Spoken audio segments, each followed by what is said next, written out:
Good morning, y'all. One thing about the Cherry Hill Farm YouTube channel, you just never know what you're going to get on here. It's going to be farming though. Today I have got this round bale unroller, and if I can find one I'll drop a picture right here of a finished product. But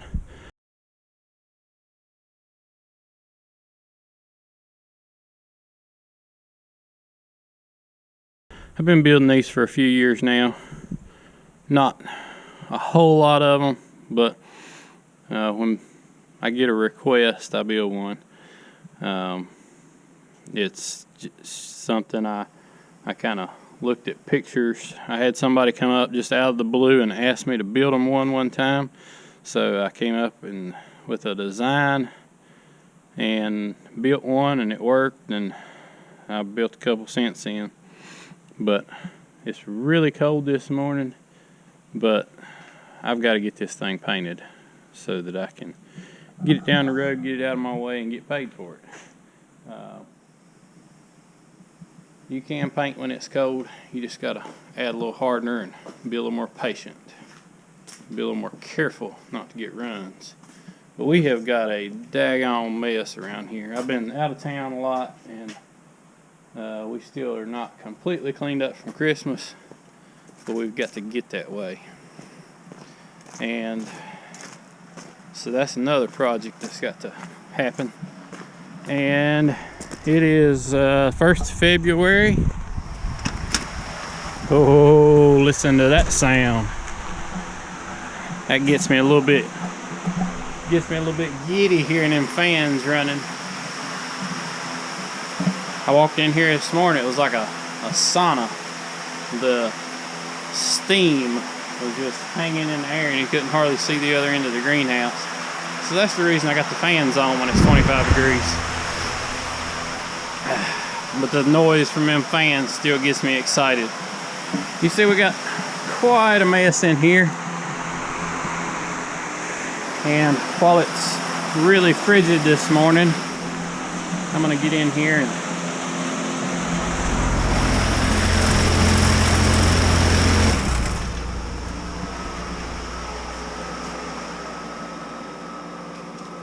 while it's really frigid in here, or really frigid outside this morning, I'm gonna get in here and get these weeds pulled and sweep this joker out and put all the sprinklers back on that when it froze, it obviously pushed them off. Get all them put back on. And looks like a rabbit wanted in. That's gonna have to be fixed. Little odds and ends here and there, because it won't be long at all. And I guess we can go ahead and start moving our cinder blocks and pallets in here and get our tables put up. So several days worth of work to do. Let's get busy. Another thing we need to check on here is the heater.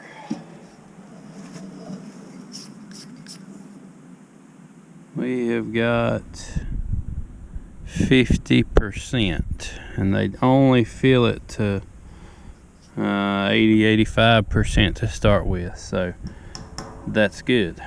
We probably have enough propane to run this greenhouse this spring. We need to test fire the heater. Hot tip for you on propane. I didn't know this until last spring, but the propane company brought this tank to me, and I cracked the valve on the very first day, and we had the heater going, and we was out here leak checking stuff, and son of a gun, this valve's leaking. And it was like a Saturday, so I called him and finally got through to the guy that was on call, and he said, "You got that valve opened all the way?" And I said, "No."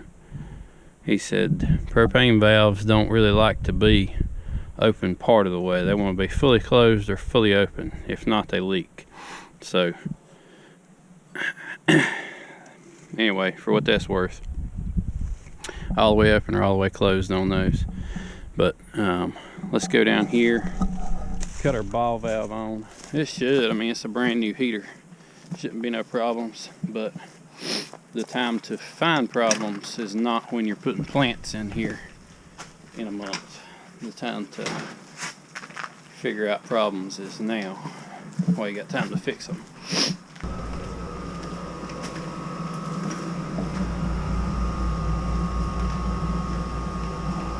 Probably ought to clean that out. Looks like a fire hazard.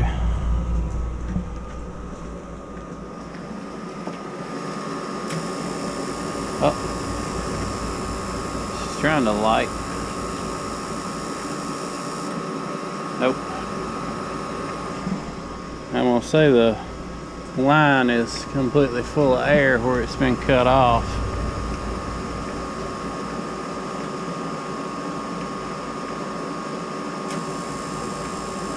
Trying to light again.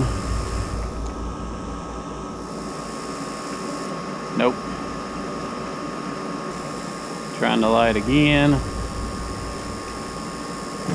There she went.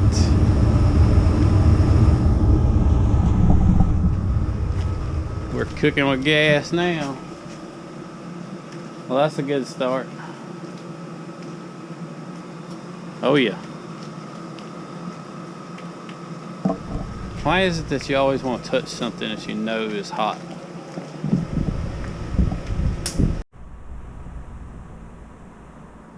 One thing I love about a greenhouse is it doesn't matter what the weather's like outside. Right now it's 25 degrees outside. The weather's always perfect in a greenhouse. It's it's kind of raining in here right now, but we'll get it dried up. The freezing temperatures pushed part of our sprinklers off, but that happens every year. Have to go back through and put them back on. Not a big deal.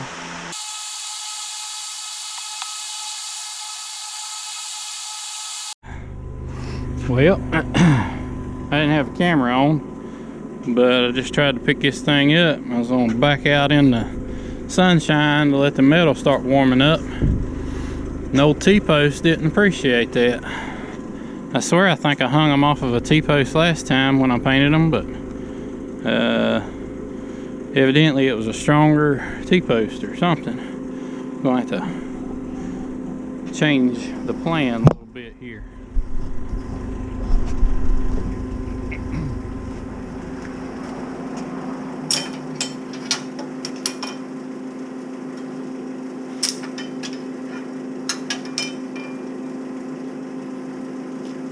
Hard to get that straight enough to reuse.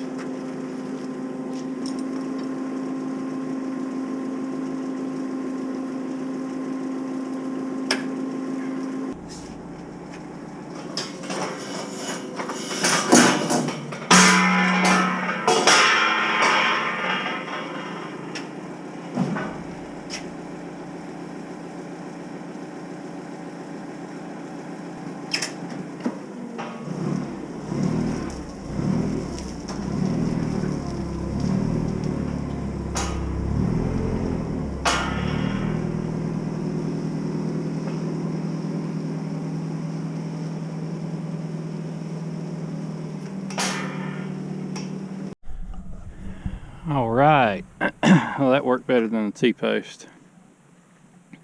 I got to do a little bit of taping things up here. Let the temperature get up a little bit better than what it is. We'll be ready to mix some paint, put some hardener in it, and get this sucker looking like it's ready to go down the road. I got to tape these spindles. Definitely don't want to paint on them. And the seal surface back here, and then also the pivot points. These are the bale spears. They don't actually belong in these holes, but they fit these holes. Bale spears don't matter if they got paint on them or not, because it's going to wear off the very first bale that gets unrolled. So I'm just using them to plug those holes, and then I'm plugging these holes of the pivot point with actual pins that go in to the holes. But I still need to tape up this because the clearance is tight enough that if you get much paint on there, those pins will not go in very good. But looks like I'm gonna have to pull this thing around a little bit with some welding wire and tie it up to keep it from swinging into the other part. Get the engine drive air compressor gassed up.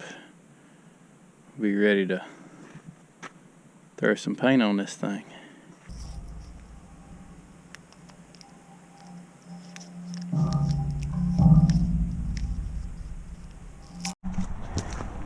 My help has arrived now.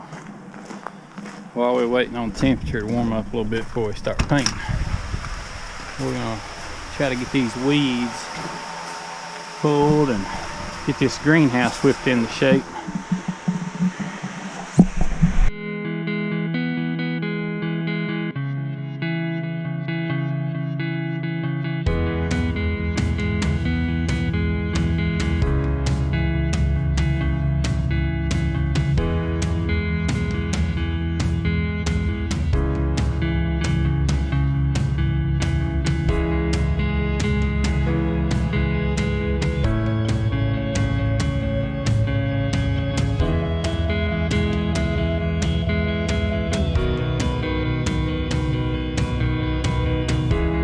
Well, this warmed up pretty nicely compared to what it was, and I've got some Magic red oxide primer and some Magic gloss black, a little hardener, a little naphtha, and I'm not gonna get too bogged down in the minutia of all this, but I'm just gonna put y'all on a little time lapse here and throw some paint on this thing. Start with some primer, let it dry for 3 or 4 hours, and then hopefully throw a good thick coat of paint on it and call it good.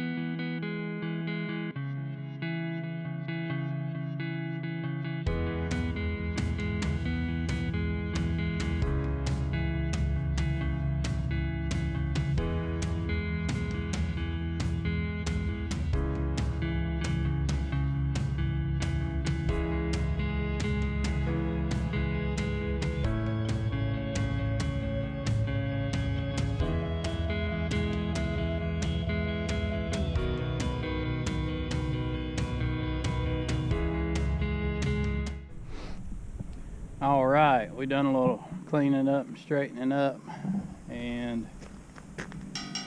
the old red oxide primer is dry to the touch. There's a lot of debate about whether you're supposed to let it dry completely or let it tack up before you put the coat of paint on, but whatever. I usually like to do whatever I've got time to do. So we had to clean up, put away some stuff, and meanwhile it's gotten pretty dry. You could probably scrape up some with your fingernail if you tried, but let's mix up some gloss black and get this baby finished up.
turned out pretty good.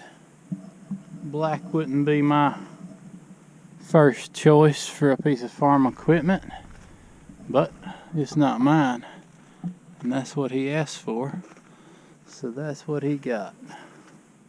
There's a little bit of orange peel and some trash in it here and there, but that's to be expected when you paint something outside. But for a parking lot paint job, she's pretty slick.